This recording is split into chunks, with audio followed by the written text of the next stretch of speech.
Okay, this is going to be a sad news because British Roadshow Entertainment Group, U.S. operations of British Roadshow Limited, has filed for Chapter 11 bankruptcy, and it's so sad because there's a reason why British Roadshow was known the movies for collaboration with Warner Brothers, including The Matrix and Ocean's 11, Lego Movie, Sherlock Holmes movies, and the first Joker, and especially other films like Mad Max Fury Road and the infamous Ghostbusters all female remake reboot thing. I don't know what cares about that.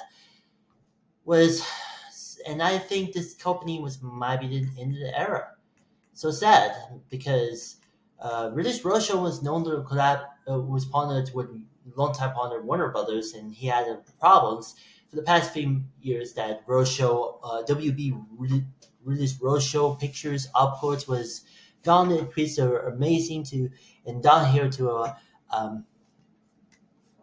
the post 2018 output, and even the problem they got a few films and even the failures, but especially the last film called especially the last big hit.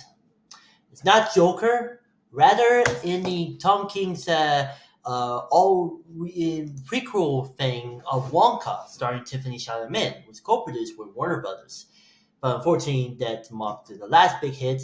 The taking the last film was the Gutter. It was a comedy independent sports comedy film was distributed not for Warner Brothers, rather Magnolia Pictures. The Know the indie films were distributed in the U.S. and market or Canada. I don't know because Baba Scott One was in respect that company, and I think not the company is not going to be a file of bankruptcy. And yeah, I know this is not the hashtag save Magnolia Pictures is probably more.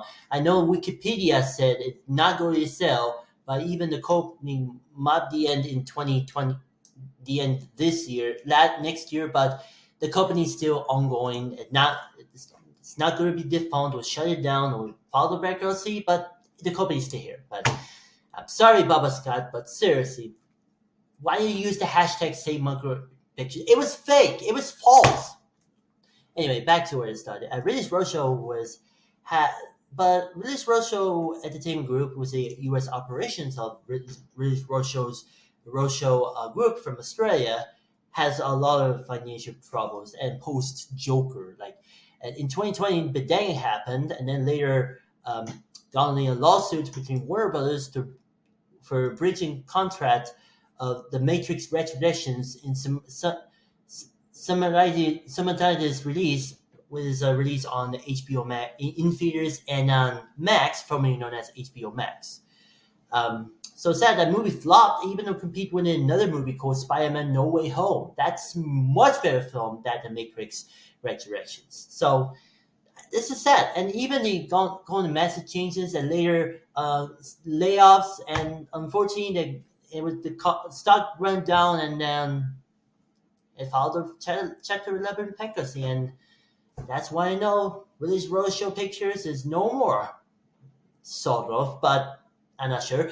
But the reason, because it's not even one that British Roadshow was in the partnership with Warner Brothers, and even though he had making the sequels of that Joker and the Mad Max property were not involved because he was last minute was replaced by a current WB co-financial partner at Domain Capital, aka Domain Entertainment. Um, was also and also other partners was Domain Entertainment also signed another agreement with another film studio called Paramount Pictures. So this is going to be a this is where we're ready to completing Paramount and Skydance merger. So we will see what happens. But even though the sequels was, but the sequel was the sequels to Joker and Mad Max properties was not involved in British Roadshow, where rather the different company was the sequel of the Furiosa, a Mad Max story, and the infamous Joker Father 2 are both completely box office flops.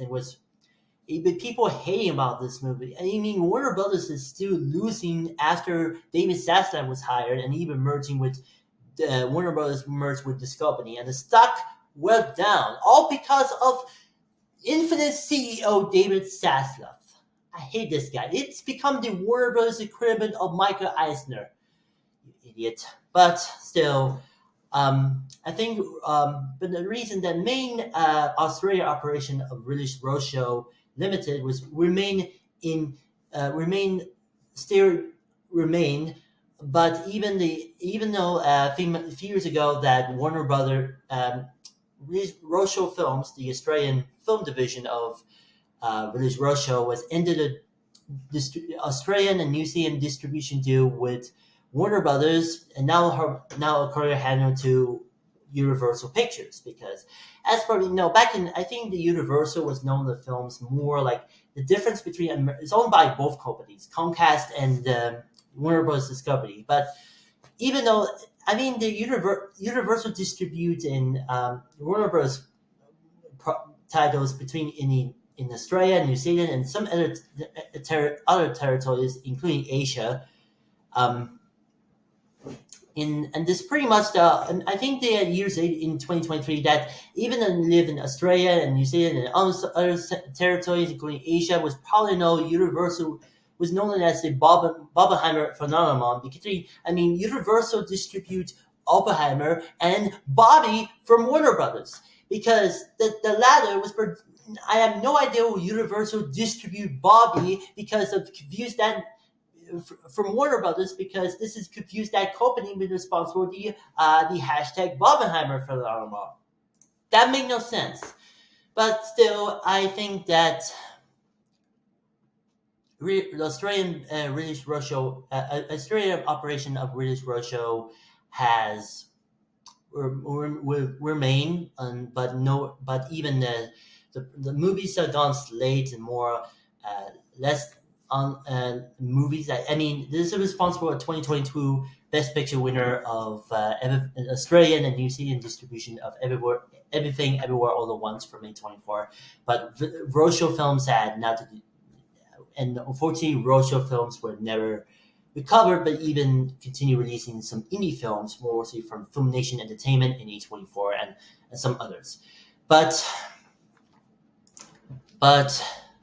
here, Release Roadshow Entertainment Group was ceased to exist because he haven't canceled the projects and he's working on, and I heard the Release Roadshow was working on the upcoming projects.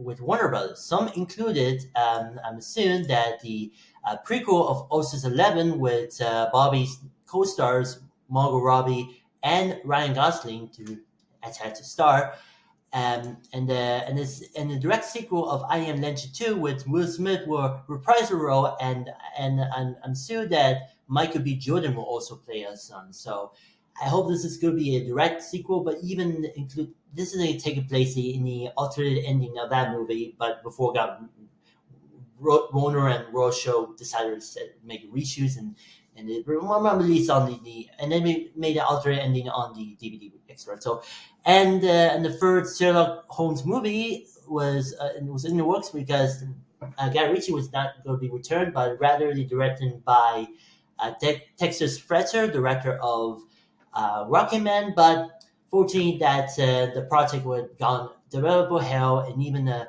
maybe Release Roadshow might cancel these projects after gone on bankruptcy. So maybe we see. So yeah, so sad. The Release Roadshow was come to the end for now, and because not for Australia, but the U.S.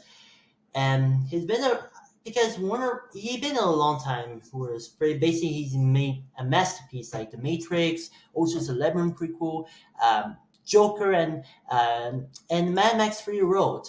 But and that's pretty much Roadshow was officially ended the partnership after got a dispute due to Matrix Resurrections release day-to-day release on in theaters and on Max, but and that's probably the last film with probably Warner Brothers release Roadshow collab effort with Wonka. So there's a reason why what's going on next after what's going on in the future for Release Roadshow Entertainment Group, and maybe we continue producing stuff on maybe in theaters, or maybe we continue working with Warner Brothers.